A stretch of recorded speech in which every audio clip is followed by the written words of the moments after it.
The comforting, warm smell of roasted garlic clung to the low rafters like a stubborn memory, mingling with the sweetness of old wood swollen from years of damp seasons, and the faint, sour trace of ale that had seeped into the floorboards long ago and never truly left.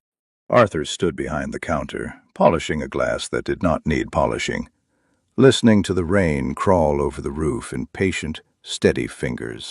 The inn had once hummed at this hour, boots stomping mud from the threshold, laughter ricocheting off the beams, his wife's voice drifting from the kitchen as she scolded him for overfilling the mugs. Now there was only the rain and the slow, methodical squeak of cloth against glass. He liked the routine because it did not ask questions. He set the glass beside the others, all aligned and waiting for hands that would not come tonight. The hearth chewed through the last of the split logs, heat brushing his shins while his shoulders remained cool in the draft. He had not bothered to light all the lanterns. 2 were enough for an empty room. Outside, the sign creaked in the wind, the carved wheat stalks faded and peeling. There had always been something more urgent than repainting it. There had always been something more urgent, until suddenly there was not. Thunder rolled somewhere beyond the hills, felt first in the soles of his boots. The storm was not angry, just relentless. A soaking rain that turned the road into a ribbon of sucking mud. No traveler in their right mind would be out in this. Arthur reached for another glass.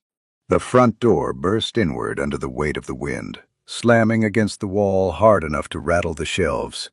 Rain sprayed across the floorboards in a cold arc, and the smell hit first. Ozone, sharp and metallic, slicing through garlic and smoke, followed by wet iron and churned mud. Then came the deafening clank of heavy armor striking wood. His grip faltered, the glass slipping from his fingers to shatter against the counter, but he did not move. A massive figure filled the doorway, framed by lightning, spikes crowning the silhouette, broad shoulders encased in blackened plate. Water streamed from curved pauldrons and pooled at armored boots that dented the planks with each step.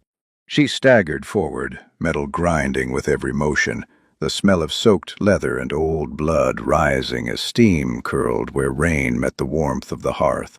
The door banged uselessly behind her in the wind as she took 2 heavy steps inside and then collapsed, the impact rattling the mugs and splintering a chair beneath her weight. One gauntleted hand caught the edge of a table, gouging deep grooves into oak before sliding free. The helm tipped forward, revealing only dark iron and a torn plume tangled at her back. An orc, he knew without seeing her face.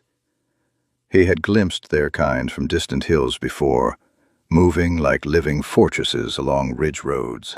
Vanguard shock troopers, the villagers whispered, who burned first and never asked why. Water dripped from her armor in steady ticks, pooling toward the hearth and hissing as it touched the heat. Arthur's gaze flicked to the wall beside the bar where the alarm bell hung, its rope worn smooth by anxious hands. One pull would rouse the nearby farms, men with crossbows, fire in the night. His heart pounded loud enough that he feared she might hear it through iron and exhaustion. The sensible part of him, the part that remembered smoke on a horizon years ago, insisted that monsters did not knock. Yet the orc did not rise. Her breath rasped unevenly through the slits of her helm, not a battle growl, but a strained, dragging sound that caught at the end as if something inside her chest refused to work properly. He noticed then the faint tremor in her shoulders, the way her fingers twitched once against the floor before going still, and he could not mistake it for aggression. It looked like cold. It looked like the edge of collapse. The bell rope hung within reach, and he became acutely aware of how easily she could end him if she chose to stand. That armor alone weighed more than he did. A single swing of whatever weapon rested at her back could split the counter and the life he had clung to in 2. His inn was the last stubborn proof that he had not entirely vanished with his wife. The wind shoved the door again, and the sudden crash made the orc flinch just barely, a recoil that did not belong to a conqueror expecting obedience, but to something braced for another blow. Arthur wiped his damp palm against his apron and stepped out from behind the bar, each board creaking under his ordinary weight. He crossed first to the door rather than to her, pulling it shut against the storm until the latch caught and the rain became a muffled roar instead of an assault. The inn seemed to hold its breath as he turned back. Up close, the armor bore deep scratches and dried black streaks at the seams. One spike bent inward, as though something larger had tried to crush it. Steam lifted faintly where metal met warmth, and beneath all that iron he could see the subtle shaking of someone who had run too far for too long. He did not reach for the bell. Instead, he walked to the sign beside the door and flipped it with steady fingers. The word "closed" faced outward into the rain. The storm forced the door inward again before the latch could settle, and Arthur had to shoulder it closed a second time, pressing his full weight against damp wood until the wind surrendered with a low, resentful howl. The inn dimmed as the draft died, lantern flames shrinking back into steady halos. Water continued to drip from the orc's armor, spreading in dark veins across the floor. She had not moved from where she had fallen, one knee twisted beneath her, one arm braced awkwardly against a broken chair. The torn plume at her back lay soaked and heavy, no longer proud, just cloth clinging to iron. Arthur stood there longer than he would ever admit, listening. Not for an attack, for breathing. It came in harsh pulls, scraping through metal. Too fast, too shallow. He had heard that sound before, though not from an orc. He had heard it from a woman feverish and fading in an upstairs room years ago when every breath had felt borrowed. He forced himself to step closer. Up close, the smell was stronger. Wet steel, leather straps swollen and darkened. A coppery trace buried beneath it all. Mud flaked from her boots onto his freshly scrubbed floor. He noticed absurd details. A dent near the collar where a blade had struck. A seam hastily bound with cord instead of proper rivets. A leather buckle cracked from strain. This was not ceremonial armor. It was worn to the edge of breaking. "Easy," he murmured without thinking, though she had not moved. The word felt fragile in the thick air. He circled wide enough to keep distance from the axe strapped across her back. The haft was as thick as his forearm, the blade chipped but recently sharpened. He imagined the strength required to lift it, to swing it. His throat tightened. The alarm bell remained in his peripheral vision. Instead of reaching for it, Arthur turned toward the kitchen. The stew still simmered, sending up a steady ribbon of steam scented with thyme and marrow. He lifted the lid, and the warmth washed over his face, grounding him. He ladled a portion into the largest bowl he owned, the one usually reserved for hungry carters, and the thick liquid sloshed dangerously close to the rim. He added a hunk of yesterday's bread, tore it once to expose the soft interior, and hesitated only a heartbeat before placing the bowl on a wooden tray. The tray trembled in his hands as he approached her. She stirred when the scent reached her. It was subtle, but unmistakable. Her head shifted a fraction, helm tilting toward the warmth. A low sound vibrated in her chest, not quite a growl, more an involuntary response from a body that recognized food before pride could object. Arthur crouched several cautious steps away and set the tray on the floor between them. The wood creaked under the bowl's weight. Steam curled upward, drifting toward the slits of her helm. "I will not ring the bell," he said quietly, surprising himself with the steadiness of his voice. "But I will not have you bleeding on my floor either." No answer came, only the rasp of breath. For a long moment, nothing changed. The storm battered the walls. A shutter thudded somewhere along the side of the building. Arthur remained crouched, knees protesting, feeling acutely the difference between his narrow frame and the armored bulk before him. He could see scratches along her gauntlets where blades had glanced off. He could see where the metal had rubbed raw against the skin beneath, faint dark stains along the edges of the plates. Slowly the orc's hand moved. The gauntlet scraped against the floor as she shifted her weight.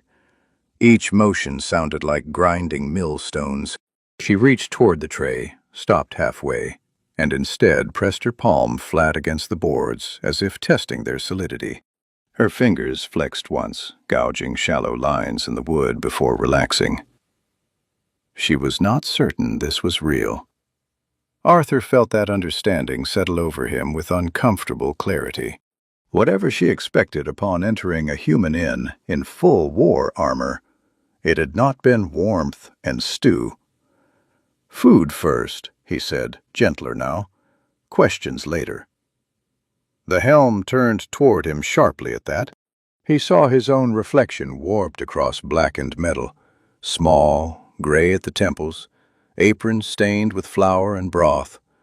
Hardly a threat. Hardly a hero. The orc shifted again, more deliberately this time. One knee planted, the floor groaned. She rose halfway, not to full height, but enough that her presence filled the room differently. Less fallen fortress and more coiled animal. Water poured from the ridges of her armor in steady rivulets. Arthur resisted the urge to retreat. Her hand extended toward the bowl. The gauntlet hovered over the steam, and he watched the hesitation ripple through her shoulders. Perhaps she expected poison, perhaps a blade from behind, perhaps laughter and torches. Instead, there was only the quiet crackle of the hearth and the rain pressing against shuttered windows.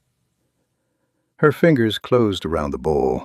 The wood creaked ominously under the grip, and for a heartbeat Arthur feared it would splinter. But she adjusted, clumsy in iron, and lifted it toward her helm. The motion was awkward. The rim clanged softly against metal. She paused, then with a frustrated huff, reached up and unlatched the lower portion of the helm just enough to create a narrow opening. Arthur glimpsed green skin slick with rain, a scar tracing down from cheek to jaw, tusks dulled and chipped.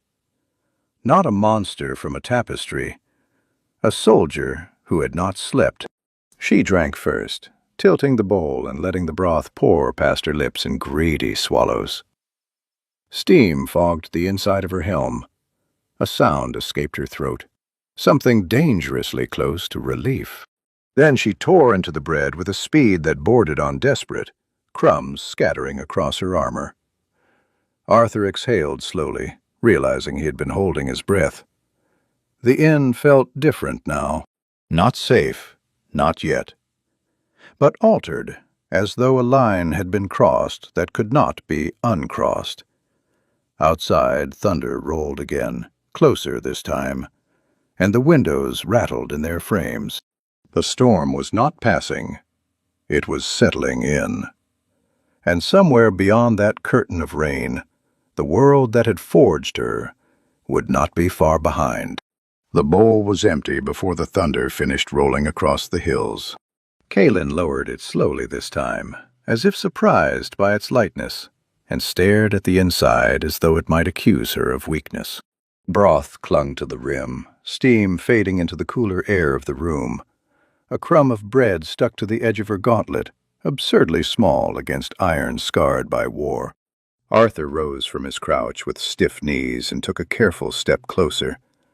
He did not reach for the bowl yet. He watched her instead. The way her shoulders remained tight, even with food in her stomach. The way her head tilted slightly toward the door each time the wind shoved at it. She was measuring exits, counting distances, calculating. He knew that posture.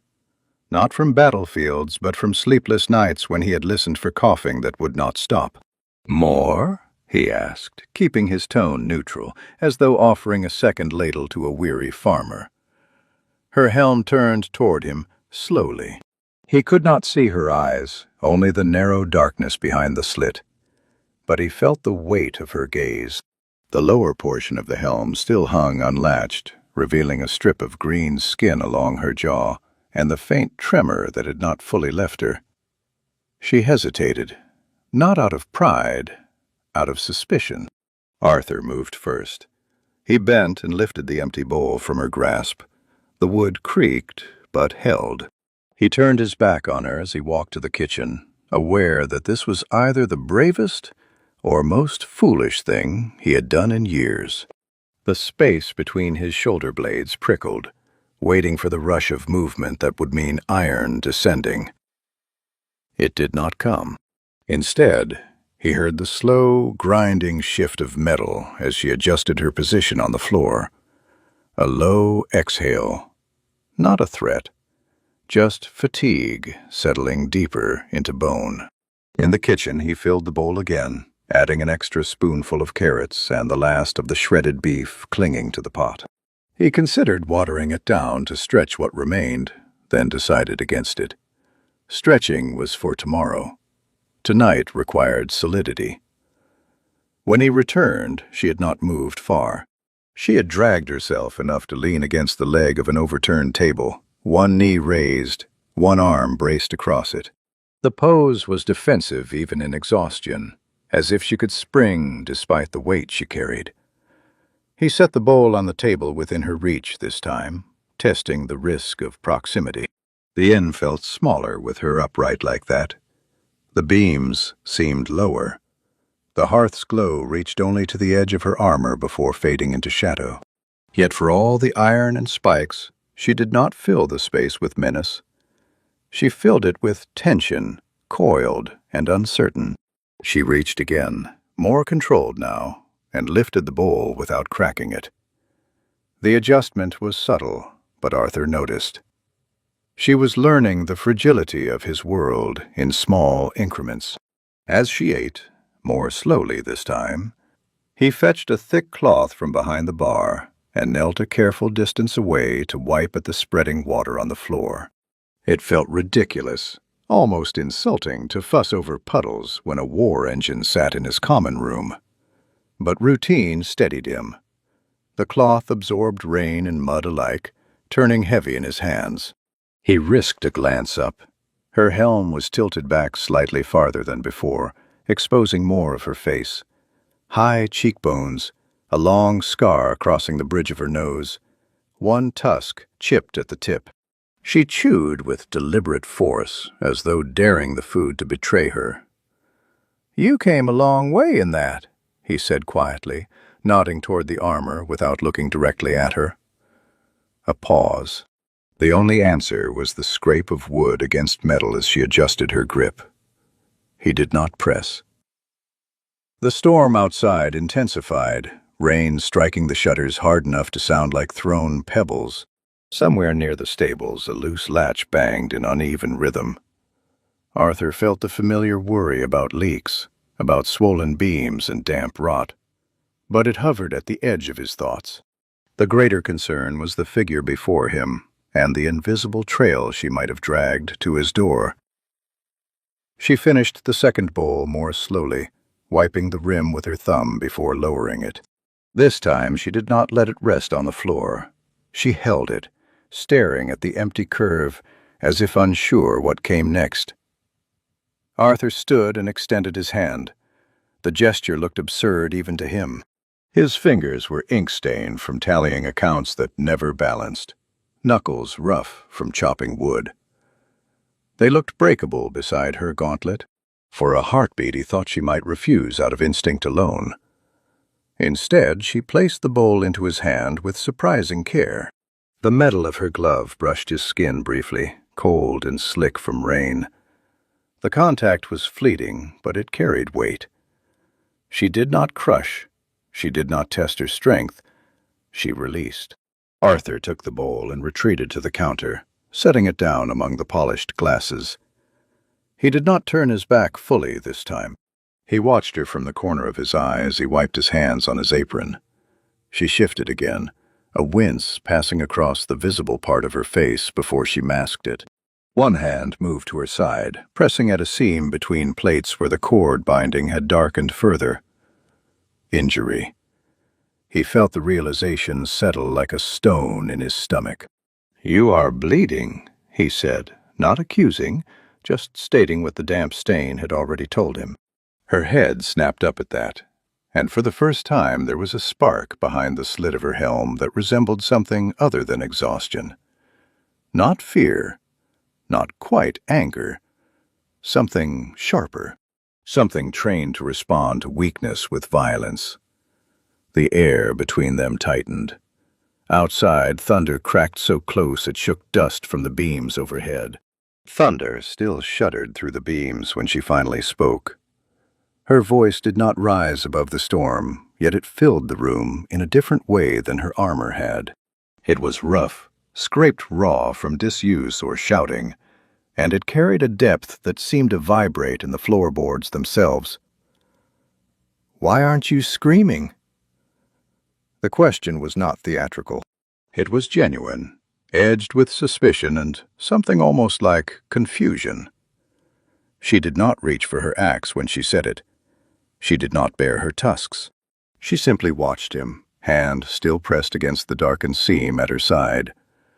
Arthur realized he had expected silence from her for much longer. The sound of her voice unsettled him more than the armor had. It made her less like a storm that had wandered inside, and more like a person standing in his common room, asking something that demanded an answer. He wiped his palms on his apron again, buying himself a breath. "Because it would not help," he said at last, keeping his tone level as if discussing the weather. "And because you look more tired than murderous." Her eyes, he could see them now through the partially lifted helm, narrowed slightly. Yellow-green, not glowing, not monstrous, simply eyes that had seen too much without rest. Rainwater tracked down the curve of her cheek and caught in the edge of her scar before dripping to the floor. "Humans scream," she said, as though reciting a rule. "They run. They gather with fire." There was no mockery in it, only certainty shaped by repetition. "Some do," Arthur replied. He moved toward the hearth, lifted the kettle from its hook, and set it closer to the coals so the water inside would heat faster. The simple act steadied his hands. "Some also serve stew and close early when the weather turns foul." Her gaze followed him, measuring. The room seemed smaller with that scrutiny in it. "You know what I am," she said, not a question. "I have eyes," he answered. He did not add that he had seen what her kind could do. He did not add that he still remembered the smoke on distant hills. Instead, he nodded toward her side. "Armor does not bleed. You do." A flicker crossed her face at that, quick as lightning beyond the shutters. She shifted her weight, testing herself, and the movement drew a quiet hiss through her teeth. The hand at her side tightened. The cord binding between plates had soaked nearly black. "It is nothing," she muttered, but the strain in her voice betrayed the lie.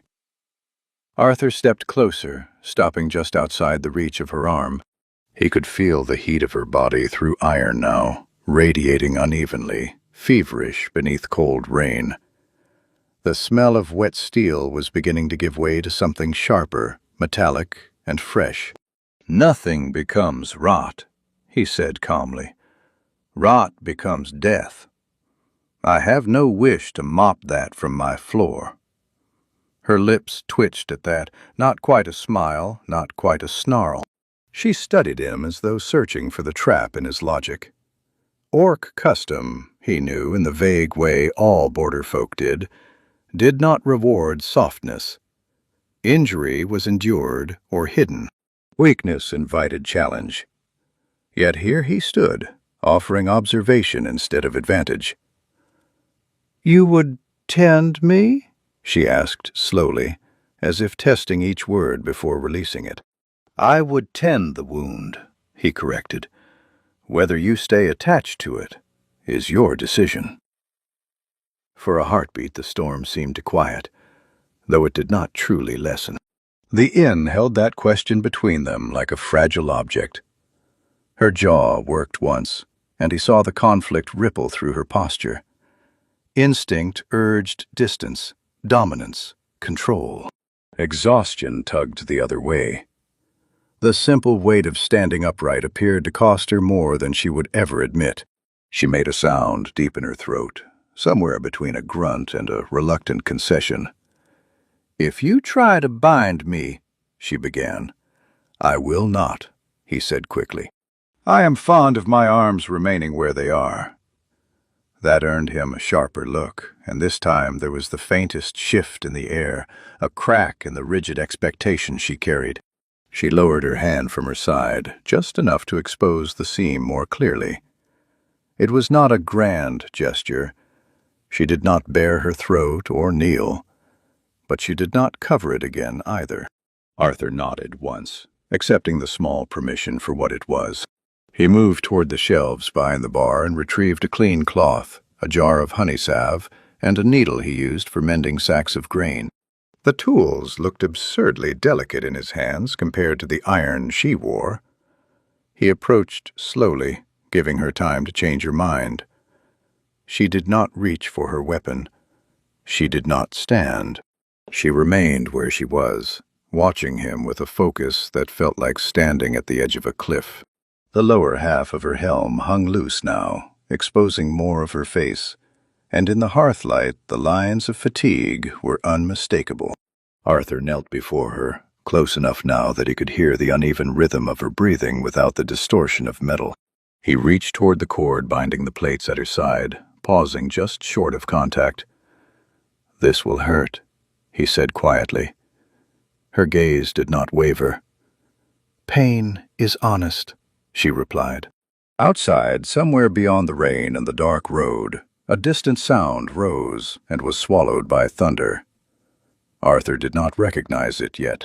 He was too focused on the trembling cord beneath his fingers and the knowledge that, with this touch, there would be no turning back from the choice he had already made. Morning announced itself not with sunlight, but with the smell of bread. Arthur woke before dawn out of habit, the storm reduced to a steady drizzle that tapped against the shutters like tired fingers.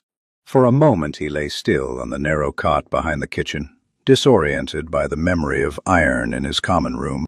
Then he heard it, the faint shift of metal upstairs, a careful, testing movement, and the memory settled into certainty. He had insisted she take the small guest room at the end of the corridor, the one with the window that stuck in damp weather and the quilt his wife had stitched years ago from mismatched scraps. Getting her up the stairs had been a study in quiet negotiation. She had refused his arm at first, pride flashing hot despite the wound at her side, but the climb had forced compromise. Each step had groaned under her weight. Each breath had rasped sharper than before. He had pretended not to notice when her hand brushed the wall for balance. By the time she reached the room, sweat had replaced rain across her brow, and the iron plates at her flank had been loosened enough to clean and bind what lay beneath. He had worked without flourish, hands steady from years of tending burns and splinters, and the slow decline of someone he could not save. She had endured in silence, jaw tight, eyes fixed not on him but on the far wall, as though watching an unseen horizon. Now, in the gray quiet of morning, he rose and began his routine. Flour dusted the counter in a pale cloud. He kneaded dough with deliberate pressure, the rhythm grounding him. Push, fold, turn. The inn smelled different without the sharp edge of last night's storm. Damp wool, cooling embers. And beneath it, faint but present, the iron tang of a warrior sleeping in a bed built for farmers and peddlers. He fed the fire and slid the loaves into the oven, listening to the soft thud of his own heartbeat rather than the imagined tramp of boots on the road. He told himself that if anyone had tracked her through that rain, they would not yet have reached the crossroads. He told himself many things that might or might not be true. Floorboards creaked overhead. Arthur did not look up immediately. He brushed flour from his hands and set the kettle over the flame before turning his head just enough to see the top of the stairs. She stood there, filling the narrow space in a way the house had never been designed to accommodate.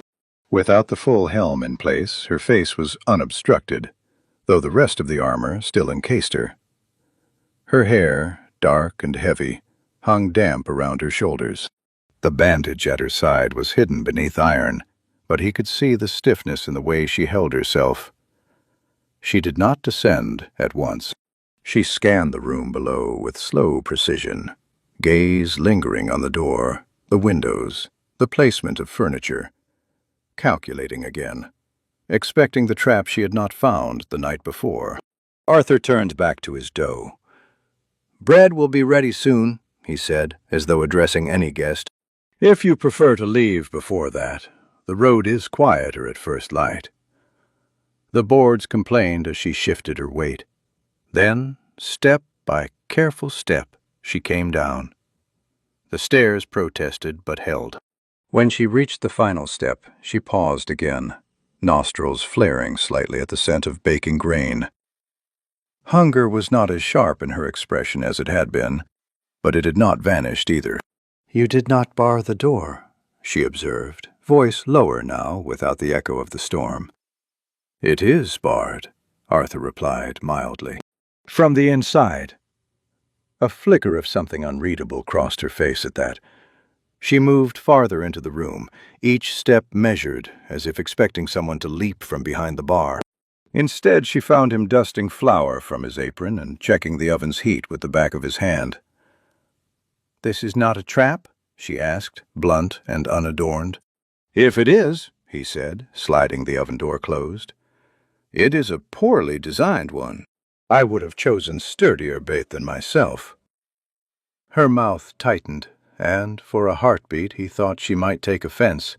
Instead, there was the faintest exhale through her nose that might have been the beginning of a reluctant sound of amusement. She moved toward a table and tested the chair with one hand before lowering herself onto it. The wood creaked but did not splinter. She watched him as he moved about the kitchen, her gaze following each small domestic motion with the same intensity she had likely once reserved for enemy formations. He poured water from the kettle into 2 cups and set one on the table within her reach. Steam curled upward, carrying the mild scent of mint from the leaves he had added. She stared at the cup as though it might bite. "It will not bite," he said, "unless you squeeze."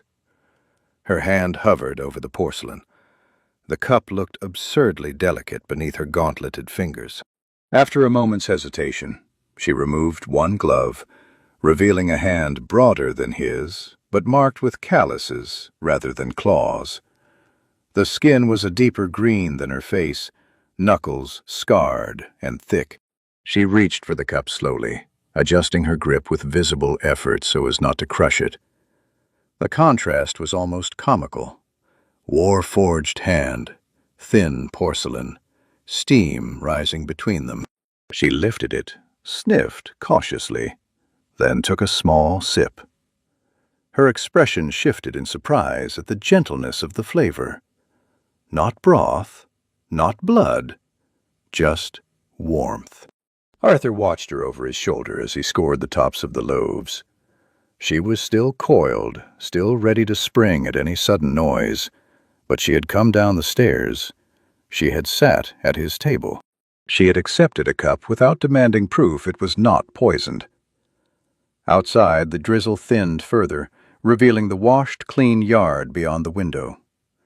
For now, the road lay empty, but the morning felt fragile, like porcelain balanced in a warrior's hand, and Arthur knew that quiet could shatter as easily as anything else in his inn. The axe bit into the log with a dull, stubborn thunk, and for a heartbeat, Arthur thought she had misjudged the swing. Then the entire block of wood split clean through its heart and fell apart in 2 obedient halves, the crack echoing across the yard louder than the lingering drip of rain from the eaves. Kaylin did not pause to admire the result. She reset her stance, lifted the axe again, and brought it down with the same efficient force, reducing another thick round to fragments that would have taken Arthur half an afternoon to wrestle apart. He stood in the doorway of the woodshed with his arms folded, trying not to look as astonished as he felt. The morning air was sharp with the scent of wet bark and fresh sap, a green sweetness that rose each time steel met grain. Mud sucked faintly at his boots where the yard had not yet dried, and every swing sent small chips of wood scattering against the fence in quick, stinging taps. She moved with disciplined precision despite the bandage beneath her armor. He could see the careful adjustment in the way she twisted her torso, compensating to spare her wounded side, but the strength in her arms remained uncompromised.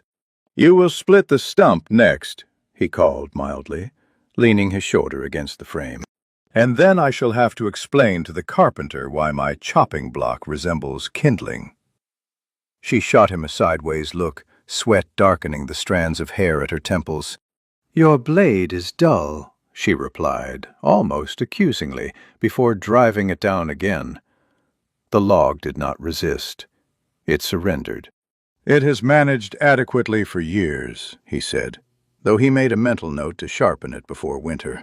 She stopped only when the pile of uncut wood had vanished entirely, transformed into a neat stack of halves and quarters in less time than it took his bread to finish baking.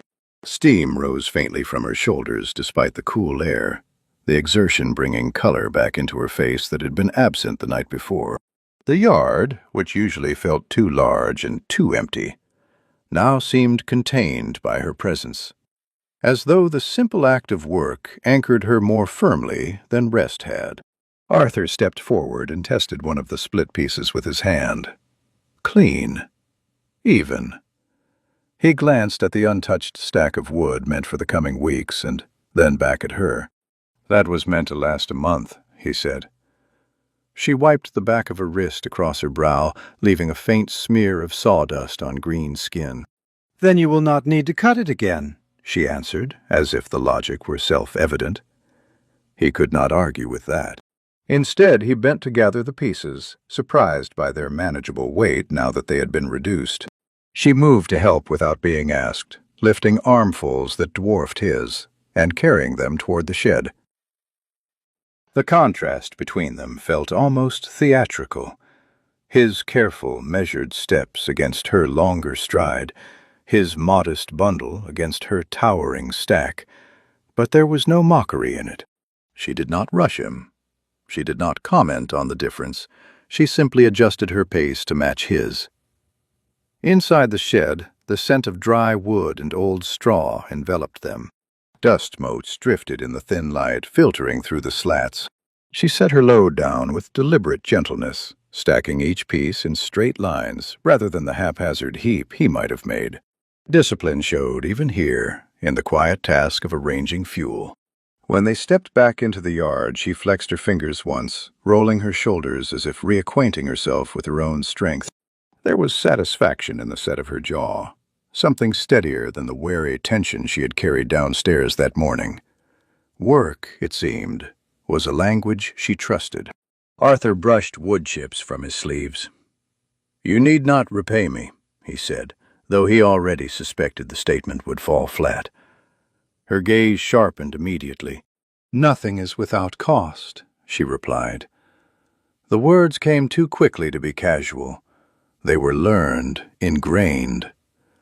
Food, shelter, binding. These are debts. He studied her for a moment, noticing how she stood not at ease, but at readiness, as if waiting for him to name the price she believed inevitable. The yard smelled of sap and damp earth, and somewhere beyond the trees a crow called once, sharply, before taking flight. "You owe me nothing but not bleeding on the stairs," he said finally, "and perhaps not splitting the furniture." A faint crease formed between her brows, uncertainty flickering across her features. The idea did not fit neatly into whatever code she carried. She looked past him toward the inn's open doorway, toward the dim interior where warmth and bread and quiet waited. The axe rested in her hand, balanced easily despite its weight. "You are strange," she said at last, not as insult, but as observation. Arthur allowed himself a thin smile. "I have been called worse." She planted the axe into the stump and left it there, embedded upright like a banner marking territory. The gesture was unspoken but clear. She was not preparing to leave yet. Instead, she followed him back toward the inn, ducking slightly beneath the lintel out of habit. As she crossed the threshold, she paused, just long enough to glance once at the road beyond the yard. The rain had washed it clean of tracks, but her eyes lingered as if expecting to see pursuit written in the mud. There was nothing. Not yet. Inside, the hearth still glowed faintly, and the smell of baked bread wrapped around them like something almost resembling peace. But Arthur noticed the way her hand hovered briefly near where her axe would usually hang, before dropping back to her side. Strength could split a month's worth of wood in an hour. It could not silence the instinct that danger followed close behind. Night settled without ceremony, a slow dimming of the yard beyond the windows until the trees became ink strokes against a slate sky. Arthur banked the fire lower than usual, letting the embers breathe rather than blaze, and listened to the quiet that followed a day of unfamiliar company. The inn no longer felt hollow. It felt occupied, the air subtly altered by another presence moving through it with careful weight. Kaelin had eaten again at dusk, bread torn into deliberate pieces this time, stew reheated without the ravenous edge of the night before, and afterward she had stood near the hearth as if uncertain what to do with hands that were not gripping a weapon. He pretended not to watch her as he wiped down the bar. The cloth moved in slow circles over wood already clean. She stood in partial armor, helm set aside on the table, the iron plates along her shoulders catching the firelight in muted glints. The bandage at her side had held. He had checked it earlier under the guise of adjusting the laces, and she had endured the contact without flinching. That, more than anything, had unsettled him. When he finally extinguished the last lantern near the door, the room contracted into warm shadow. "You may take the bed again," he said, not looking directly at her. "The mattress is lumpy, but it does not argue." She did not answer immediately. Instead, she reached up and touched the clasp at her shoulder. The movement was slow, deliberate, as though she were performing a ritual rather than removing equipment. Metal scraped softly against metal. One plate came free, then another, each piece set down on the table with controlled care rather than a careless drop. The sound of iron meeting wood was muted but heavy, a series of quiet declarations that shifted the air between them. Arthur's hands stilled on the cloth. She unbuckled the chest plate last. The leather straps had bitten into her shoulders, leaving deep impressions in green skin. When the plate came away, it revealed scars layered upon scars, thin white lines crossing thicker, jagged ridges, a map of old battles written across muscle. There was nothing ornamental about them. They were survival etched into flesh. She did not attempt to hide them. She did not present them either. She simply stood there, breathing easier now that the weight was gone. Without the iron encasing her torso, she seemed both larger and more vulnerable at once. The bulk of armor had been a barrier, a declaration of identity. Beneath it, she was simply a body marked by choices and consequences. Arthur forced himself to keep his gaze steady, clinical, as if he were assessing a burn or a sprain. "Do not sleep on your wounded side," he said quietly. "It will pull at the binding." A small nod acknowledged the advice. She gathered the removed pieces and carried them upstairs, each step lighter without the full burden of iron. He followed after a moment, more to ensure the lantern in the corridor was trimmed than to supervise her. In the guest room, the quilt lay folded back. The narrow bed looked almost comical beneath her height, but she did not comment on it. She placed the armor in a neat stack against the wall, helm resting atop like a silent sentinel. The axe she leaned within arm's reach of the bed out of habit. Then she paused. The door remained open behind her. The corridor beyond was dim, but not dark. She stood in the center of the room, considering the space with the same intensity she had once given the yard and the road. Arthur lingered in the doorway. "I will be below," he said. "If the bandage—" "I will manage," she cut in. though the words lacked sharpness. He inclined his head and turned to leave, giving her the privacy she had not explicitly asked for, but clearly required. He had taken 2 steps down the corridor when he heard the faint shift of fabric and mattress springs. Curiosity, or perhaps something more protective, tugged him to glance back. She had lain down on the bed, the quilt pulled loosely over her legs, one arm tucked beneath the pillow. The other rested along her side, fingers relaxed rather than curled for a weapon. More striking than the posture was her orientation. She faced the far wall, her back to the door. For a long second, he simply stared. An orc warrior did not turn her back on an open doorway. Not in a strange building, not within reach of a human she barely knew. Every instinct drilled into her from youth would have demanded vigilance, eyes on the threshold, weapon ready. Yet there she lay, spine exposed, shoulders unguarded, the vulnerable line of her neck visible in the low lantern light. It was not a careless gesture. It was deliberate, a choice made in the quiet between heartbeats. He felt the weight of it settle into his chest more heavily than any armor. She adjusted once, wincing faintly as she found a position that spared her side, then went still. Her breathing, unencumbered by iron, deepened gradually, losing the sharp edges of readiness. Outside, the night wind rustled through wet leaves, and the inn creaked softly in response. Arthur stood there longer than necessary, listening to the rhythm of her sleep begin to form. Only when he was certain it held steady did he descend the stairs, each step careful not to disturb what had just been offered without words. Below, he banked the fire one last time and sat in the dim glow, staring at the door she had chosen not to watch.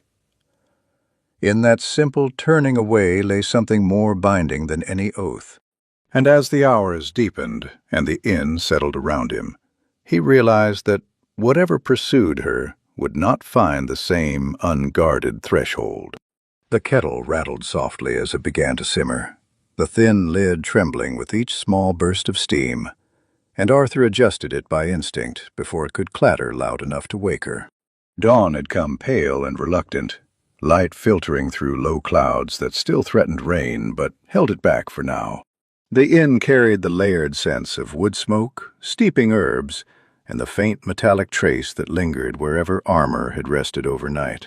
He moved through the kitchen with deliberate quiet, measuring dried chamomile blossoms into the pot with the same care he might have once used to measure out coins at the end of a profitable day. Upstairs, a floorboard creaked. Not the heavy, armored thud of the previous night, but a lighter, cautious step. He did not call out. Instead, he poured the hot water over the flowers and watched them unfurl, pale petals drifting in lazy spirals as the steam rose fragrant and gentle. Chamomile did not command attention. It coaxed it. He had learned that years ago, sitting beside a bed where sleep would not come. She descended more slowly this time, wearing only the lower plaits and a simple linen shirt he had found among his late wife's old storage trunks. The fabric stretched across her shoulders, but serviceable. The sight of her without the full armor was still jarring, like seeing a fortress without its walls. Yet the absence of iron altered the atmosphere of the room. She seemed less like an occupying force and more like a tall, scarred traveler, uncertain of her place at the table. Her eyes swept the room automatically, noting door, windows, shadows, before settling on him. There was no accusation in her gaze this morning, only a lingering question that had not yet found its shape. "You were awake," she observed, voice low from sleep. "I am old enough that sleep comes in fragments," he replied, setting 2 cups on the table. "Sit." She hesitated only a breath before obeying, lowering herself into the chair with greater awareness of its fragility than the day before. He placed the cup before her. The porcelain looked smaller against her broad palm, the rim thin and vulnerable. Steam curled upward, carrying the soft, apple-sweet scent of chamomile. She leaned closer and sniffed. "Not mint," she said. "No, this one is for rest." He took his own seat across from her, wrapping his hands around his cup.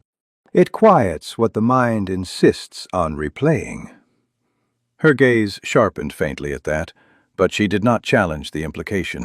Instead, she lifted the cup with careful precision, thumb and forefinger adjusting until the porcelain did not protest. The first sip made her brow furrow, as if expecting bitterness that did not arrive. She swallowed slowly. The tension along her jaw eased a fraction. "Warriors do not drink flowers," she muttered, though there was no real disdain in it. "Inns do not stock war," he replied evenly. "They stock what helps people sleep." She stared into the cup as though the pale liquid might reveal some hidden weakness. He could see the faint shadows beneath her eyes, the residue of nights spent alert to every snapped twig and distant howl. When she took another sip, it was less cautious. The steam dampened the loose strands of her hair, softening the harsh lines of her features. They sat in silence for a while, the only sounds the quiet crackle of the hearth and the occasional clink of porcelain as she adjusted her grip. The contrast between her scarred hands and the delicate cup was almost absurd.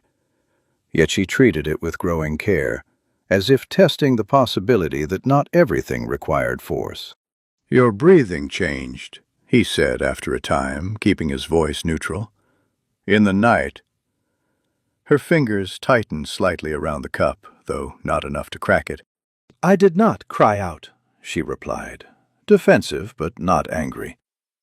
"No," he agreed, "you did not." She looked up then, truly looked at him, searching for mockery or pity and finding neither. "In the camps," she said slowly, choosing her words as if they were unfamiliar weapons, "noise in sleep invites correction." Her gaze drifted toward the window, unfocused. "Weakness is adjusted." Arthur felt something old and cold settle beneath his ribs at that, but he did not let it show. "This is not a camp," he said quietly, "and I do not adjust people." A faint exhale left her, not quite a laugh, not quite disbelief. She took another sip of the tea and held it in her mouth a moment longer before swallowing, as if allowing the warmth to spread deliberately through her chest. The rigid line of her shoulders softened another degree.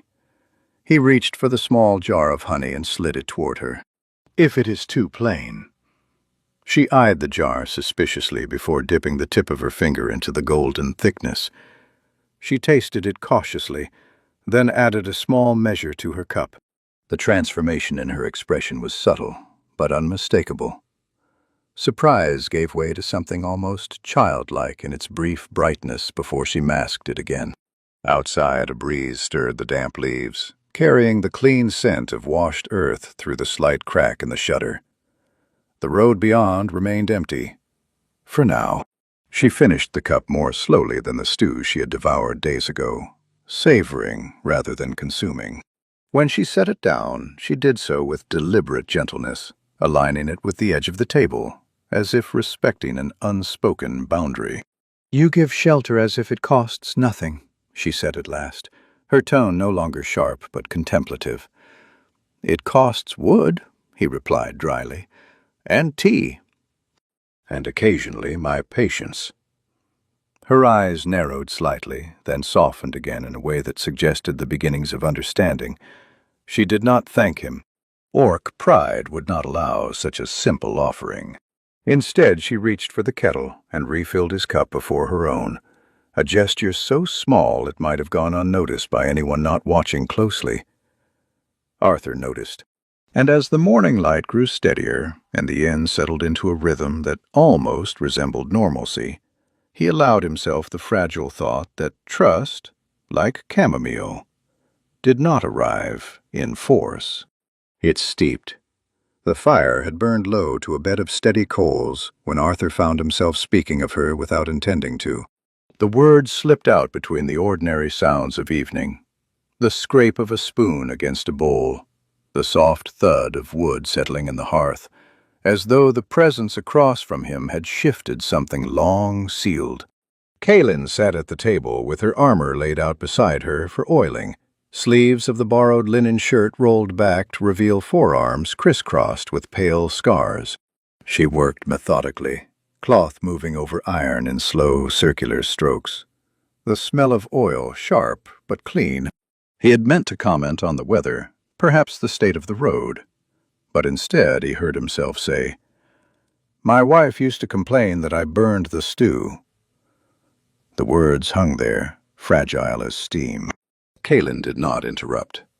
She did not ask why he spoke of a human woman to an orc deserter. She simply continued polishing the curve of her chest plate, though her movements slowed by a fraction. The lantern light caught in the grooves of the metal, reflecting in thin, wavering lines across her face. "She said I grew impatient," he went on, eyes fixed on the fire rather than on her. "That I believed heat alone could solve anything if applied long enough." A faint breath escaped him, not quite a laugh. She was usually correct. Kaylin set the cloth down for a moment and flexed her fingers, as if easing stiffness that had nothing to do with labor. "She is gone," she said, not as a question but as deduction. "Yes." The word came easily, worn smooth by repetition over the years. "Fever, quick at first, then not quick at all." Silence settled again, but it was no longer the wary quiet of strangers sharing space. It was denser, weighted with the acknowledgement of something neither of them could undo. Kaylin resumed her work, though her gaze had shifted, less focused on the armor and more distant, as if tracing a memory only she could see. "In my war band," she said after a long pause, "those who fall are named once. Then their names are not spoken again." Her jaw tightened slightly. "Memory weakens the line." Arthur stirred the embers with a poker, sending a brief flare of orange through the grate. "And does it?" he asked gently. She did not answer immediately. The cloth moved slower now, almost absent-mindedly. "It makes the arm hesitate," she admitted at last. "Hesitation breaks formation." "And yet," he said quietly, "you hesitated." The words were not accusation, they were observation. Her hand stilled on the iron. For a heartbeat he thought she might stand, might retreat behind the armor she had set aside. Instead, she inhaled slowly through her nose, the breath controlled but deep. "The order was to burn," she said, each syllable deliberate. "The village had no walls, no soldiers, only smoke from cooking fires." Her gaze sharpened, not with anger but with memory. "Children ran when we approached, not toward us, away." The oil on the metal caught the lantern light, trembling faintly with the subtle shake in her hand. "The warlord said mercy breeds defiance," she continued. "He said fear is cleaner." Arthur felt the old ache in his chest respond to that, a quiet recognition of how often cruelty was justified as efficiency. "And you disagreed," he said. "I stood," she replied. The word carried weight beyond its simplicity. "I did not raise my torch." In that brief admission lay exile, pursuit, and the wound at her side. Arthur did not need further detail to understand the cost. He imagined her among ranks of armored figures, the only one unmoving while firelight flickered against helms. He imagined the silence that would follow such defiance, heavy and dangerous. "They will not forgive that," he said softly. "No." There was no self-pity in her voice, only fact. The fire shifted again, casting shadows along the walls.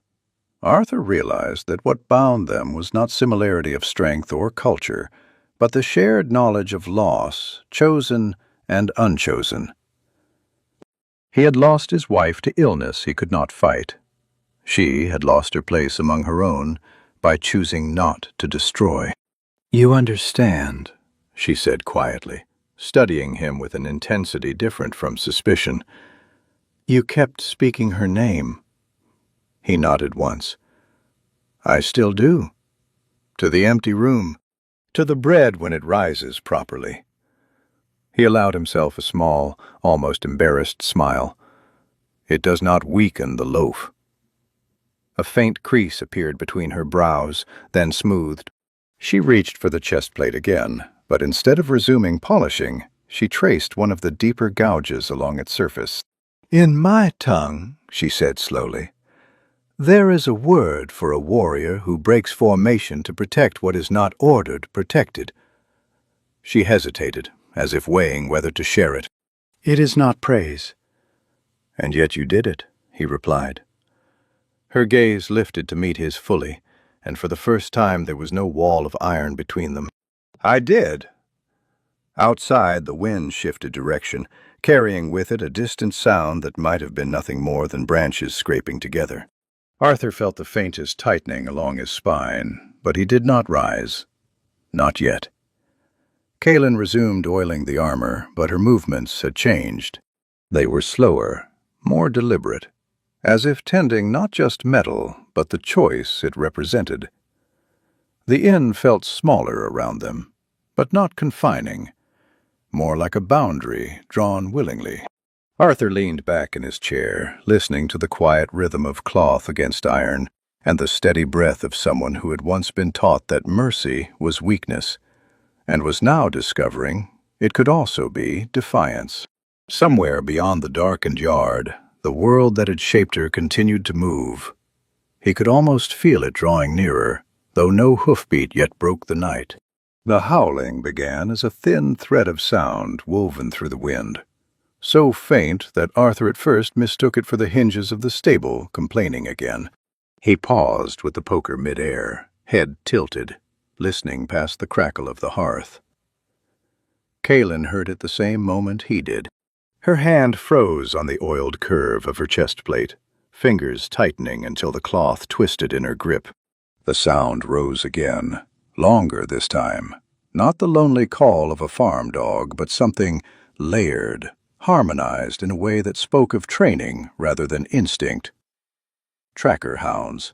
The word did not need to be spoken. It moved between them like a cold draft slipping under the door. Kaelin was on her feet before the echo of the second howl faded, the chair scraping sharply across the floorboards. The softness that had settled around her these past days vanished with brutal efficiency. In its place stood the vanguard shock trooper Arthur had glimpsed the night she arrived. She did not waste breath on explanation. She reached for her armor with swift economical movements, straps pulled tight, buckles secured in practiced order. The oil still gleamed faintly on the metal, catching the lantern light in restless flashes.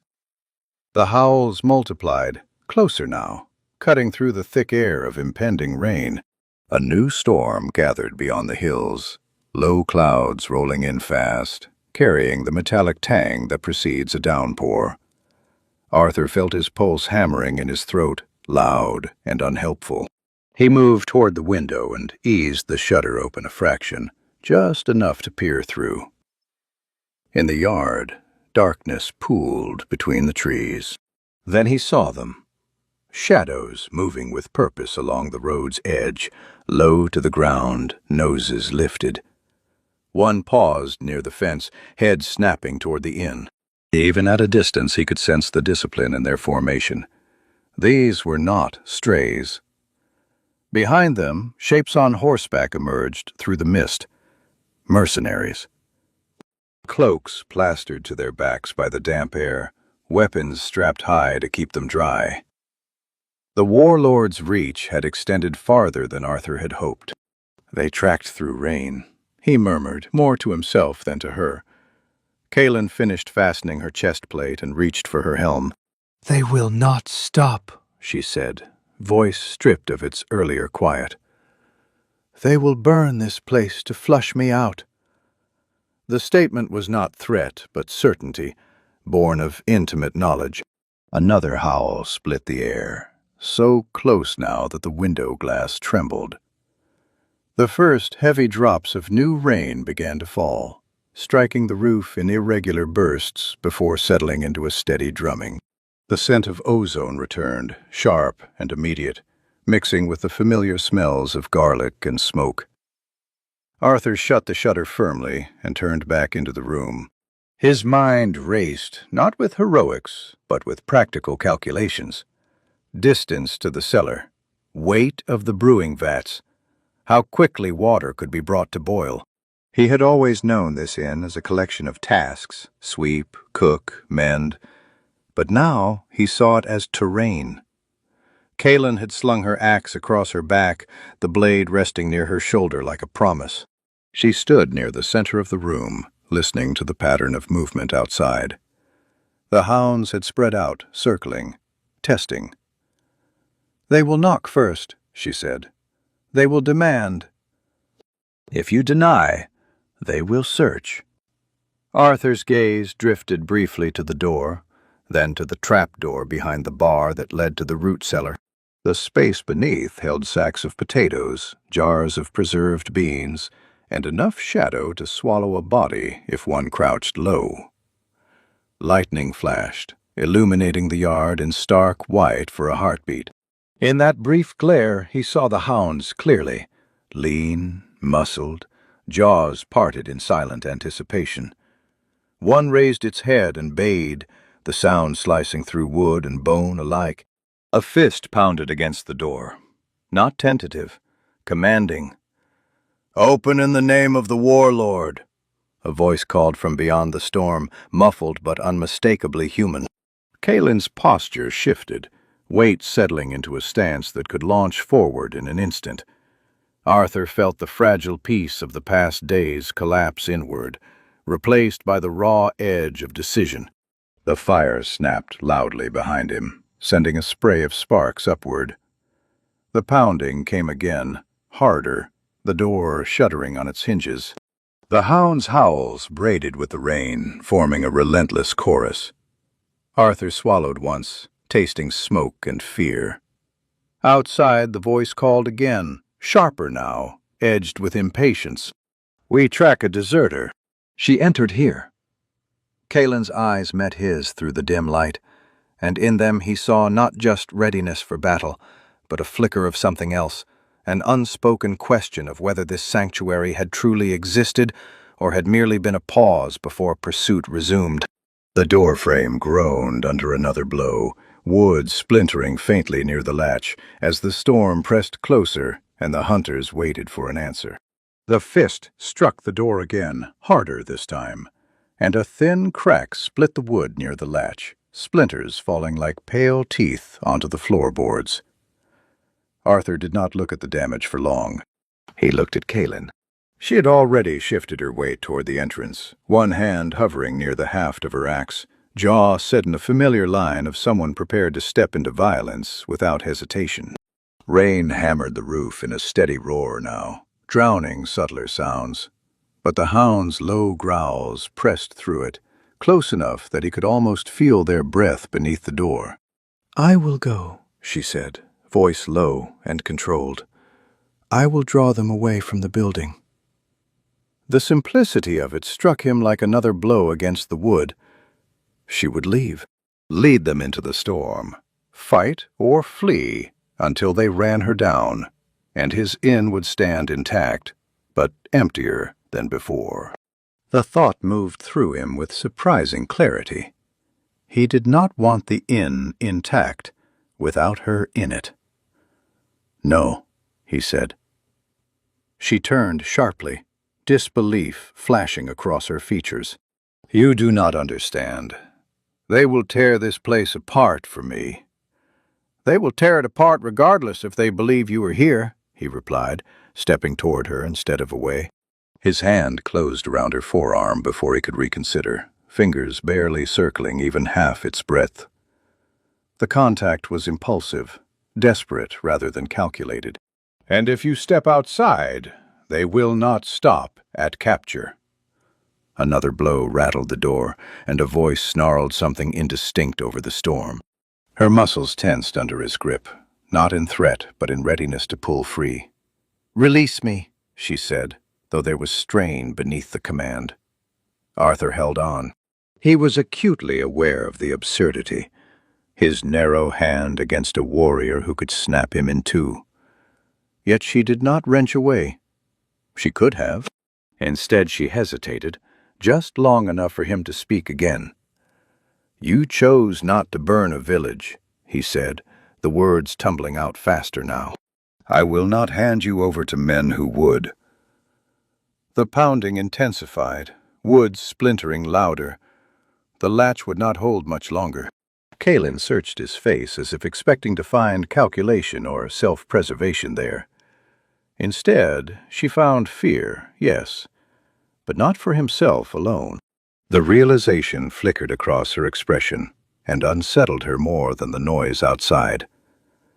"They will hurt you," she said, quieter now. "I am already hurt," he answered, not dramatically, but as fact. "That is not new." A crack split the doorframe with a sharp report. One of the hounds began to bark, excited, sensing the imminent breach. Arthur released her arm only to seize her wrist and pull her toward the bar. "Cellar," he said urgently, already moving. The trap-door lay half-concealed beneath a worn rug and the shadow of the counter. He yanked it back, revealing the dark mouth below and the steep wooden steps descending into cool earth. The scent of potatoes and damp soil rose up, grounding and ordinary despite the chaos. "I will not hide while you—" she began, but he cut her off with a look more stubborn than any she had yet seen from him. "You will," he said, "because if they see you, this becomes a battlefield. If they do not, it is merely an inn with a frightened, foolish keeper." The door shuddered violently, one hinge tearing partially free. Rain sprayed through the widening crack, slicking the floor.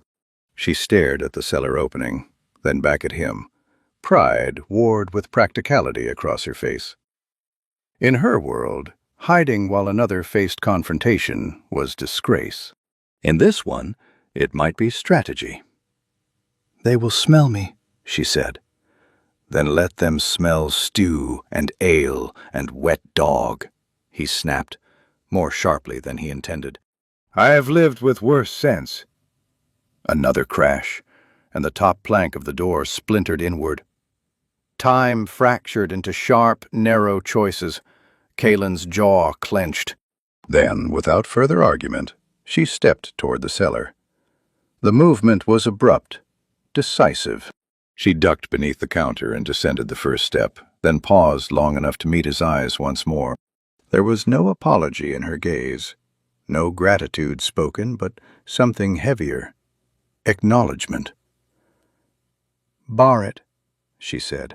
He nodded and lowered the trapdoor after her, pulling the rug back into place with trembling hands. The pounding on the front door reached a crescendo, wood finally giving way with a thunderous crack as it burst inward under the combined force of boot and storm. Arthur straightened just as rain and armored figures flooded his threshold, the hounds straining at their leashes, and the scent of wet fur and iron filling the room. He stood alone in the common room, heart hammering, the inn suddenly far too small for the violence pressing inside it. The door slammed against the interior wall, one hinge dangling uselessly, and rain swept across the threshold in a cold sheet as three mercenaries forced their way inside, boots thudding heavy against the soaked boards. The hounds strained at thick leather leads, claws skidding on wet wood, noses lifted and twitching as they dragged their handlers forward with low, eager growls. Arthur stood behind the bar because it was where he always stood, hands braced on the worn edge as if this were merely another inconvenient traveler arriving after hours. "Evening," he said, and was faintly impressed that his voice did not crack. The nearest mercenary pushed back his hood, water streaming from his beard onto his cuirass. His eyes were sharp, assessing, sliding past Arthur to catalog the room in swift detail. The hearth, the tables, the stairs. "We track a deserter," he said without preamble. "An orc vanguard, heavily armored. She entered this road." Arthur shrugged one shoulder as though inconvenienced rather than cornered. "Many enter this road. Most pass it by."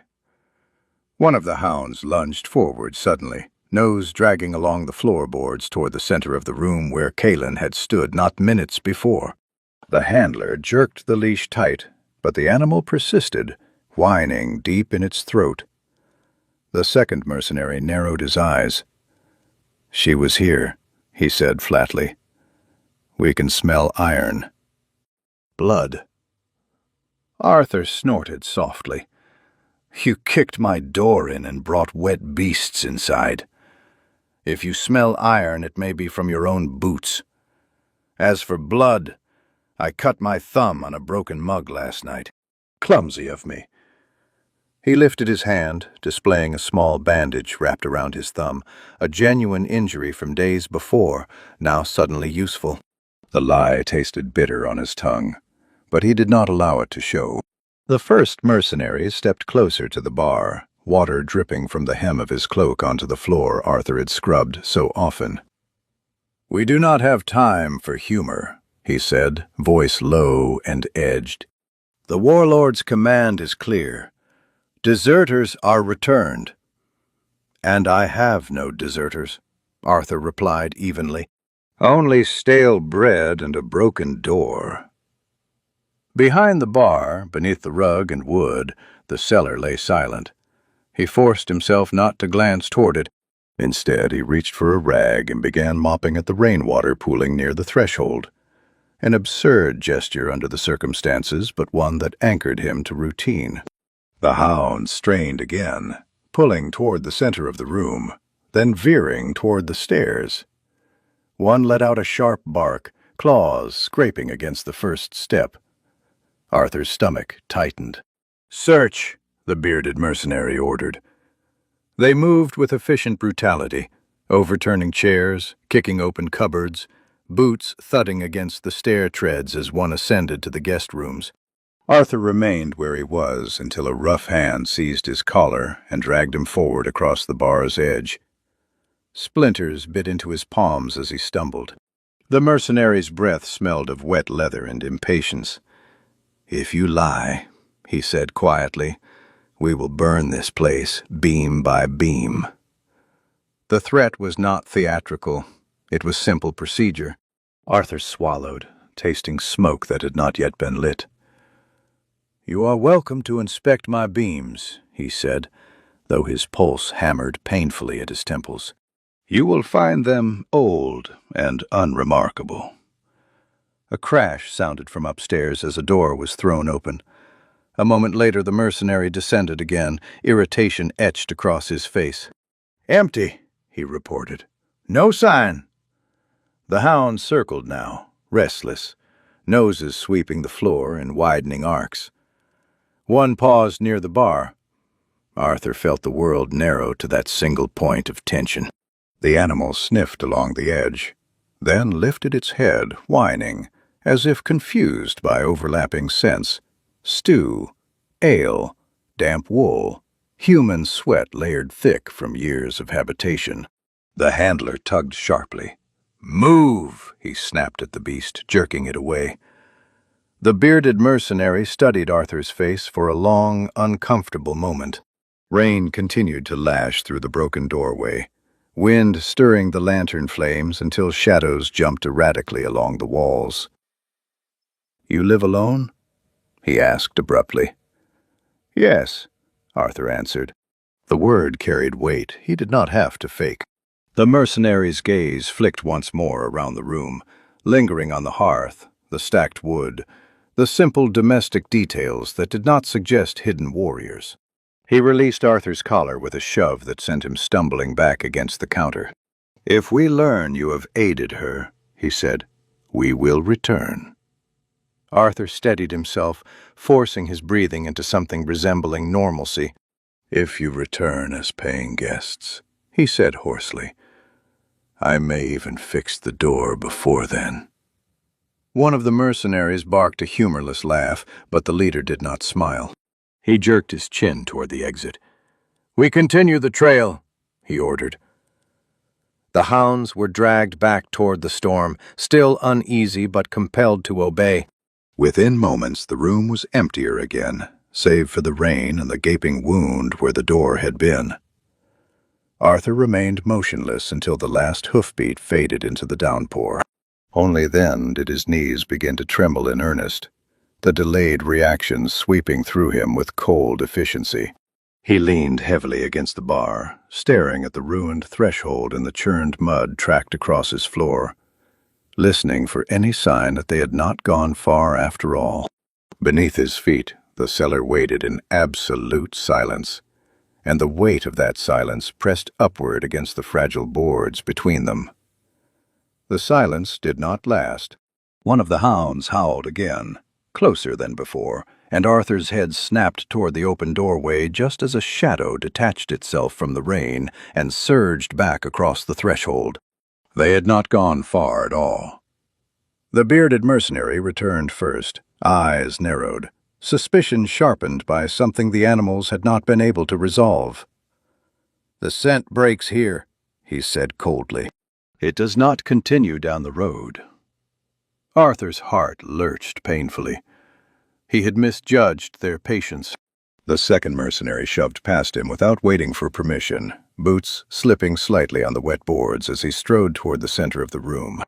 The hounds followed, more agitated now, noses low and frantic. One lunged directly toward the bar, claws striking the wood with a hollow thud that vibrated up through Arthur's bones. The rug. He moved without allowing himself time to think. His hand shot out and caught the nearest lantern from its hook. "Careful!" he barked, injecting irritation into his tone. "You will set the place alight before you find whatever ghost you chase." He swung the lantern wide as if to illuminate their search, but the motion was clumsier than intended. The metal frame struck the edge of the brewing vat behind the bar, tipping it just enough to slosh its contents violently. The vat had been left simmering low all evening, thick with broth reheated for supper. Now the lid slid sideways, and a wave of near-boiling liquid cascaded over the rim. It splashed across the floor in a steaming sheet, directly in the path of the advancing hounds. The animals yelped sharply, jerking back as the heat met fur and paw. One handler cursed and stumbled, boots losing traction on the slick boards as he tried to restrain the panicked beast. "I warned you!" Arthur shouted, though his voice shook. He grabbed for the second vat without finesse and heaved. He was not strong enough to lift it cleanly, but he did not need to. He only needed to tilt it. More scalding broth spilled outward, hissing where it struck wet leather and exposed skin. The mercenary nearest the bar recoiled with a roar of pain, clutching at his thigh where the liquid had soaked through his trousers. "You fool!" the bearded leader snarled, drawing his blade in a flash of steel. Arthur stumbled backward, nearly losing his footing on the slick floor he himself had created. Fear flooded him, hot and blinding, but it did not paralyze. He seized the small cask of lamp oil kept beside the hearth and hurled it toward the doorway rather than at the men. The cask burst on impact, oil spreading rapidly across the threshold and into the yard where rain diluted but did not fully disperse it. He snatched a burning log from the hearth with the poker and flung it toward the oil-slicked entrance. Flame leapt up in a sudden, violent sheet. The fire did not rage. The rain fought it immediately, steam billowing in thick clouds. But for those crucial seconds, the doorway became a wall of heat and smoke. The hounds howled in confusion and fear, pulling backward with frantic strength. The mercenaries cursed, forced to retreat a step to avoid the worst of the flare. Arthur's hands burned where stray droplets of broth had struck, and his lungs filled with acrid smoke. He coughed but did not stop moving. He grabbed a heavy table and shoved it sideways, its legs screeching across the boards until it wedged awkwardly against the damaged door frame, creating a barrier more symbolic than secure. "Out!" he shouted hoarsely, not with authority but with raw desperation. Out of my home! The bearded mercenary advanced anyway, blade raised, fury eclipsing caution. Arthur had no sword, no training. He had a mop bucket. He seized it and hurled its contents blindly. Cold, filthy water splashed across the man's face and chest, extinguishing the edge of the blade's heat from the nearby flames and forcing him to blink hard against the sting. It was not skill. It was chaos harnessed by familiarity. Arthur knew where everything in this room stood, how far each object might travel when thrown, how the floor dipped slightly near the hearth. The mercenary did not. His boot caught in that shallow depression, and he stumbled just enough for his swing to glance off the bar rather than Arthur's shoulder, splintering wood instead of bone. Pain blossomed along Arthur's forearm where the blade's flat edge struck him, sending him sprawling backward. The world narrowed to ringing ears and the smell of smoke. He scrambled, fingers scrabbling against wet boards, reaching for anything. His hand closed around a cast-iron skillet left cooling by the hearth. He swung it upward with both hands as the mercenary loomed over him. The impact was awkward and glancing, more noise than damage, but it startled the man enough to break his forward momentum. Steam from the doorway thickened as rain beat the flames lower, turning the entrance into a churning veil. The hounds, half-blinded and confused, balked at re-entering the heat. Then the trapdoor burst open. The rug flew aside as if caught in a gale, and Kaelin rose from the cellar not as a fugitive, but as a force withheld too long. Her helm was back in place, armor secured, axe already in her grip. She did not roar. She did not announce herself. She moved with brutal efficiency, crossing the distance in 2 strides and striking the mercenary's blade with the flat of her axe, sending it spinning from his grasp to clatter uselessly across the floor. The second man lunged, but she pivoted, driving her shoulder into his chest and slamming him against the wall hard enough to knock the breath from him without crushing his ribs. She could have. Arthur saw it in the control of her movement. Instead, she twisted his arm and forced him to his knees, boot planted firmly between his shoulder blades. The bearded leader hesitated, eyes flicking between the smoke-filled doorway and the towering figure before him. Rain poured through the broken threshold, dousing the last of the flames into sullen steam. For a heartbeat, the room held its breath. Kaelin did not pursue. She did not strike to kill. She simply stepped forward, axe raised just enough to make her intent unmistakable, and drove the remaining mercenaries backward through the doorway and into the mud beyond. One slipped and fell hard, scrambling to regain footing as she advanced a single measured step more. "Go," she said, voice carrying over the rain like distant thunder. Not a plea, a command. They went, dragging the hounds, stumbling through the churned yard, retreating into the storm with curses swallowed by wind. Kaelin stood in the doorway until their shapes dissolved into darkness once more, axe still poised, rain coursing down the planes of her armor. Behind her, Arthur lay on the ruined floor, smoke stinging his eyes, listening to the fading hoofbeats and the pounding of his own heart. Rain poured through the broken doorway in a steady sheet, turning the churned mud of the yard into a shallow slurry that reflected the dim lantern light like dull bronze. Kaelin remained at the threshold a moment longer, shoulders rising and falling beneath iron slick with water, listening to the diminishing sounds of retreat. Only when the hoofbeats were swallowed entirely by the storm did she lower the axe. She did not relax. She simply turned. Arthur was attempting to sit up, one hand pressed to his forearm where a dark bruise was already forming beneath torn fabric. The cast-iron skillet lay on its side nearby, a ridiculous weapon in retrospect.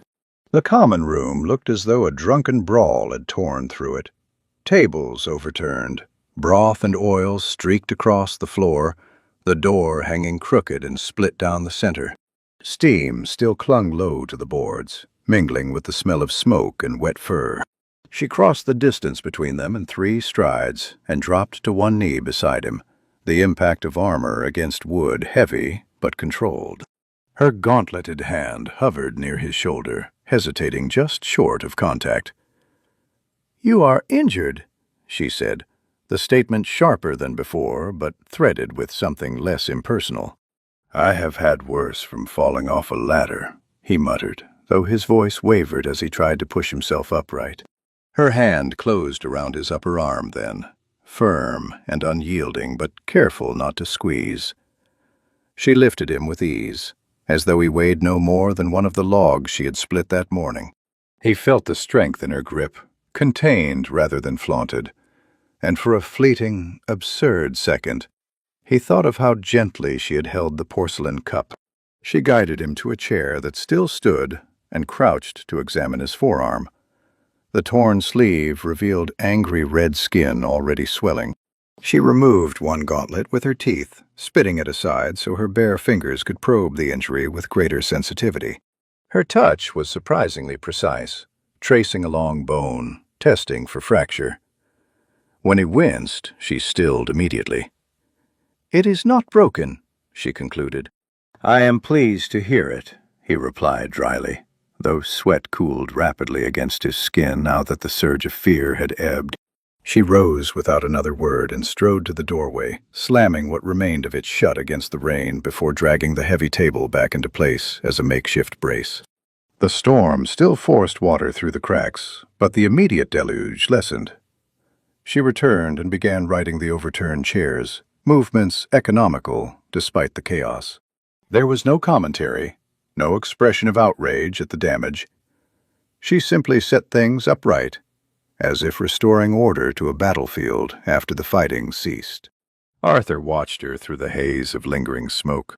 The inn had been his burden alone for so long, its leaks, its creaks, its quiet decay, that seeing her lift and reposition furniture with efficient care unsettled him more deeply than the attack itself. She paused by the hearth, nudged the scattered logs back into the grate with the toe of her boot, and added a fresh piece of wood from the neatly stacked pile she had created days earlier. Flame caught slowly, steadier this time. Only then did she return to him, retrieving a clean cloth from the shelf behind the bar without asking where he kept it. She dipped it into a bucket of cooler water and knelt again, pressing it gently to his bruised arm.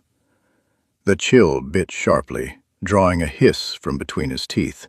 "You should have let me go," she said quietly, eyes fixed on her task rather than his face. "And missed the opportunity to redecorate," he answered weakly, glancing around at the wreckage. Her mouth tightened, but not in anger.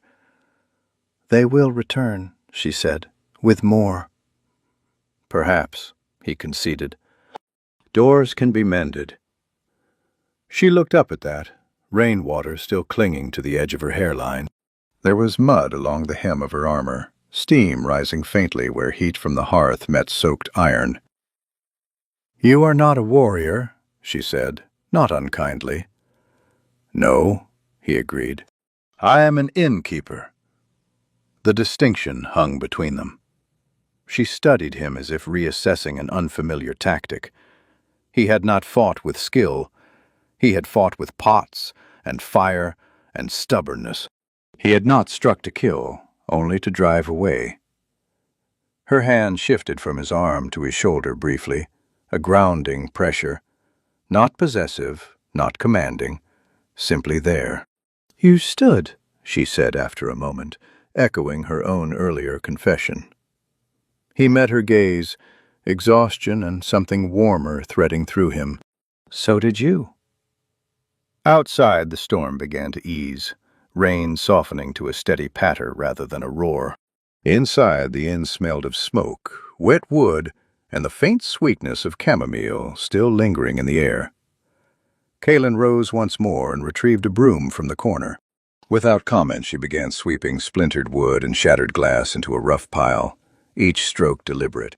Arthur watched her move through the ruined space with the same focus she had once reserved for armor maintenance, and for the first time since the door had shattered, the room felt less like a wound and more like something repairable.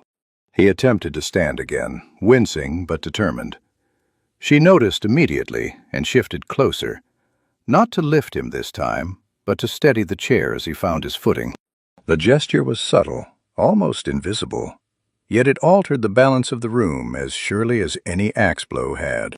Together they surveyed the damage, the broken hinge, the scorched threshold, the overturned tables, and the silence that followed was no longer strained. It was shared. Morning crept in through a doorway that no longer fully existed. Pale light spilling across warped boards and drying streaks of mud. The storm had passed in the night, leaving the yard rinsed clean except for the deep gouges of hooves already softening at the edges. Inside, the inn bore its scars openly. A door split and braced with a table, scorch marks licking up the frame, the faint sourness of spilled broth woven into the familiar scent of wood smoke. Arthur stood with a hammer in one hand and a strip of salvaged plank in the other, testing the alignment of what remained. His forearm throbbed in dull pulses, purple blossoming beneath the skin, but the rhythm of work steadied him. Measure, hold, strike. The sound of iron on nail rang small and stubborn in the quiet. Kaelin moved behind him with a broom, gathering the last of the splinters into a pan fashioned from a cracked tray. She had removed her helm and left it on the counter. Her hair was pulled back roughly with a strip of cloth, and the linen shirt bore new smudges of soot. She worked with the same deliberate care she had given her armor, sweeping not in broad, careless arcs, but in straight lines, pushing debris toward the open threshold where daylight could claim it. When she passed near him, she adjusted the brace with one steady hand while he drove the nail with the other, their movements aligning without discussion. "You strike too near the edge," she said quietly, watching the grain of the wood. "It will split." He shifted the nail a fraction, nodded once, and tried again. This time the plank held. He did not comment on the advice. He simply accepted it, as one accepts weather. They worked like that for a long while, the inn slowly regaining shape under their combined attention. She righted the shelves and set the mugs back in place, choosing the unchipped ones first. He scraped the scorched threshold and poured sand over the damp boards to draw out the last of the oil. At some point he set a pot on the hearth again, not with ceremony, but with habit, and the smell of onions, softening in butter, began to thread through the air. It mingled with the clean scent of morning and the faint metallic trace of drying armor, creating something new, something neither wholly before nor entirely after. When the worst of the damage had been tended, Kaelin carried the broken pieces of the door into the yard and stacked them neatly by the woodshed. She paused there, looking down the road where the mercenaries had vanished. The world beyond the bend remained unchanged. Fields stretching quiet, distant hills pale beneath the sun, but the knowledge of pursuit did not vanish with hoofprints. It lingered, a pressure at the edge of awareness. Arthur joined her after a moment, wiping his hands on his apron. He followed her gaze but did not speak. The road was simply a road. It led away. It also led here. "They will return with greater number," she said at last, not as warning, but as fact carried without drama. "Perhaps," he answered, equally plain. "Then I will need a better door." She glanced sideways at him, searching for irony. Finding none, she studied the inn instead. The sag of the roofline, the patched shutters, the fresh plank set crooked but firm across the entrance. Her eyes lingered on the small sign that had fallen during the fight. Arthur had propped it against the wall for now, the word "closed" smudged with soot. She stepped forward and lifted it, turning it in her hands. For a long heartbeat she simply held it. Then, with slow deliberation, she carried it back to its hook beside the doorway and rehung it. Not facing outward this time, facing in. Arthur watched the gesture without comment.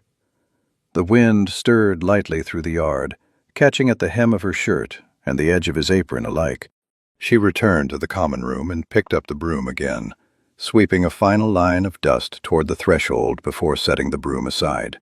When she passed the table, she paused to straighten one of the porcelain cups that had survived the chaos, aligning it precisely with the grain of the wood. He moved to the hearth and lifted the lid from the pot, stirring slowly. "Bread will take a while," he said, more to fill the air than from necessity. She approached the table and lowered herself into the chair she had tested so cautiously days ago. The wood creaked, but did not protest. Her posture was no longer coiled for immediate violence, nor was it careless. It was simply present. She rested her forearms on the table, large hands folded loosely, and watched the steam rise from the pot. After a moment, she reached for one of the cups and turned it between her fingers, mindful of its fragility. "I will repair the fence," she said, as if discussing nothing more consequential than firewood. "The hounds broke 2 posts." Arthur nodded once. "I will fetch nails." Silence settled again, but it no longer felt like the absence of something. It felt chosen. The inn, battered and imperfect, held them both without argument. Outside, the road waited with all its dangers and demands. But inside, there was the simple work of mending, of cooking, of setting cups straight after they had nearly been shattered. Kaylin lifted her gaze to him then, and there was no armor between them, no immediate threat pressing at the door. Only the quiet understanding that neither of them stood alone in the wreckage they had refused to surrender. Arthur returned to stirring the pot, the spoon moving in slow circles, and in the steady rhythm of that motion, the inn found its breath again.